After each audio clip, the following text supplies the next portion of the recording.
Bismillahirrahmanirrahim. Assalamualaikum warahmatullahi wabarakatuh. Kembali lagi dengan saya Suratno. Pada kesempatan kali ini saya akan membahas tentang senyawa hidrat. Jadi apa sih itu senyawa hidrat?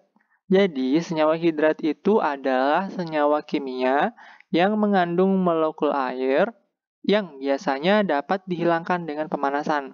Jadi senyawa hidrat itu adalah senyawa kimia yang biasanya di dalamnya itu ada airnya. Nah, gimana sih cara menghilangkan air dalam senyawa kimia itu? Caranya adalah dengan cara dipanaskan. Contohnya seperti apa? Contohnya adalah MgSO4 5H2O. Jadi MgSO4 ini di dalamnya terdapat 5H2O.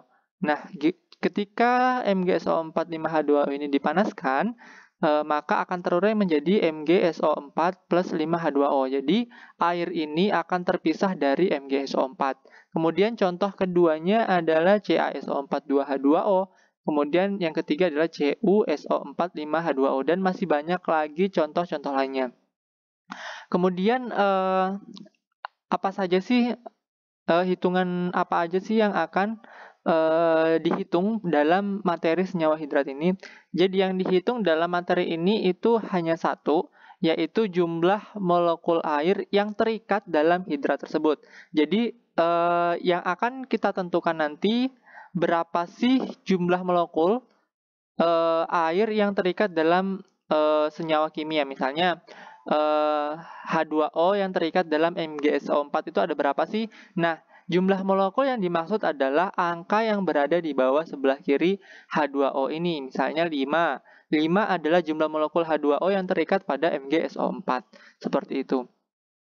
Kemudian gimana cara menentukan jumlah molekul air yang terikat dalam suatu senyawa kimia itu? Caranya adalah langsung saja kita ke contoh soal. Nah, ini adalah contoh soalnya. 1 gram hidrat tembaga 3 sulfat atau CuSO4X H2O dipanaskan hingga semua air kristalnya menguap dan menghasilkan 64% kristal.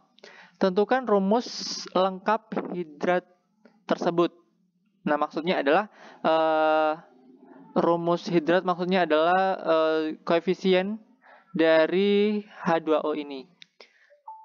Diketahui di sini ada 1 gram CuSO4X H2O, kemudian setelah dipanaskan terdapat kristal CuSO4 sebanyak 64% kristal dari 1 gram mula-mula. Kemudian diketahui juga ada ArCu sebesar 64, kemudian ArS 32, O16, dan H sama dengan 1. Langsung saja kita jawab. Langkah pertama adalah kita tulis kembali reaksi yang terjadi. Jadi CuSO4 X H2O akan ketika dipanaskan akan terurai menjadi CuSO4 plus X H2O. Nah, tadi di soal diketahui bahwa berat dari CuSO4 X H2O itu sebanyak 1 gram. Maka kita tulis di sini 1 gram. Nah, selanjutnya di soal juga diketahui ketika dipanaskan maka semua air kristalnya menguap dan menghasilkan 64% kristal. Otomatis ketika di sini disebutkan 64% kristal, berarti 64% ini adalah milik CuSO4. Nah, karena CuSO4 itu bentuknya kristal. Jadi kita tulis di sini 64%. Nah, 64% dari berat totalnya adalah 1 gram, kira-kira berapa gram? Nah, ternyata dari 1 gram, 64%-nya adalah 0,64 gram. Nah, ketika CuSO4 diketahui beratnya adalah 0,64 gram, otomatis H2O juga dapat diketahui. Nah, caranya gimana?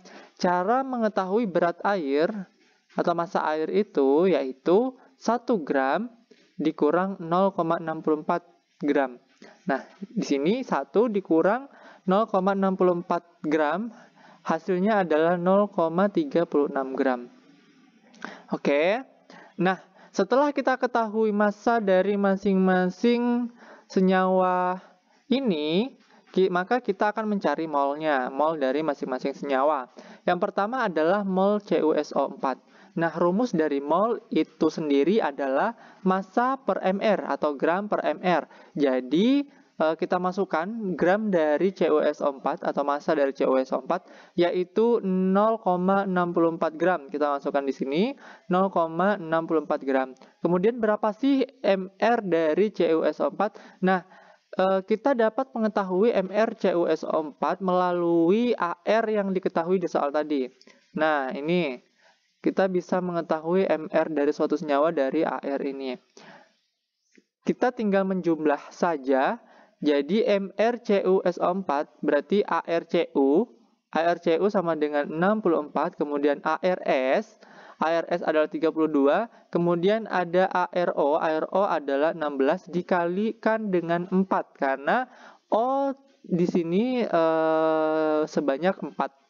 Nah, dari jumlah ini semua dihasilkan 160. Artinya di sini bahwa mR CuSO4 adalah 160. Maka kita masukkan ke dalam rumus sehingga dihasilkan gram per mR-nya adalah 0,64 gram per 160 dan molnya sebesar 0,004 mol.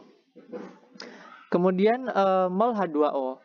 Mol H2O sama gram per mR, kemudian dimasukkan gram H2O itu sendiri tadi sebanyak 0,36 gram. Kemudian mR-nya kita tahu sendiri bahwa mR H2O adalah 18. Maka kita bagi hasilnya adalah 0,02 mol. Kemudian perlu kita garis bawahi bahwa perbandingan mol sama dengan perbandingan koefisien. Artinya perbandingan jumlah mol yang ada di CuSO4 itu adalah koefisiennya juga. Sama dengan H2O. Jadi jumlah mol dari H2O ini sama dengan koefisien yang ada di H2O. Maka dari itu kita bisa mencari koefisien dari masing-masing senyawa ini dari mol yang ada. Nah, maka karena kita sudah mendapatkan mol, maka kita sederhanakan lagi agar menjadi bilangan yang bulat dan sederhana. Oke, kita bandingkan. Mol dari CuSO4 banding mol dari H2O yaitu 0,004 banding 0,002. Untuk menyederhanakan, maka kita kalikan masing-masing ini dikalikan dengan 1000. Maka diperoleh mol CuSO4 sebanyak 4, kemudian H2O sebanyak 20. Kita sederhanakan lagi dengan masing-masing dari mol ini atau koefisien ini dibagi dengan 4. Nah, 4 bagi 4 sama dengan 1, 20 bagi 4 sama dengan 5. Maka dihasilkan koefisien atau mol atau koefisien CuSO4 sebanyak 1, kemudian H2O sama dengan 5. Maka kita bisa tuliskan bahwa koefisien dari CuSO4 sebanyak 1, kemudian koefisien dari H2O yaitu 5. Dari sini kita ketahui juga bahwa X sama dengan 5. Jadi, gimana rumus lengkap hidrat tersebut? Kita tulis aja. Jadi, CuSO4, X kita ganti menjadi 5 H2O, menghasilkan CuSO4 plus 5 H2O. Seperti itu. Baiklah, hanya itu saja yang bisa saya sampaikan pada kesempatan kali ini. Lebih dan kurangnya mohon dimaafkan. Wabillahi taufiq wal hidayah. Wassalamualaikum warahmatullahi wabarakatuh.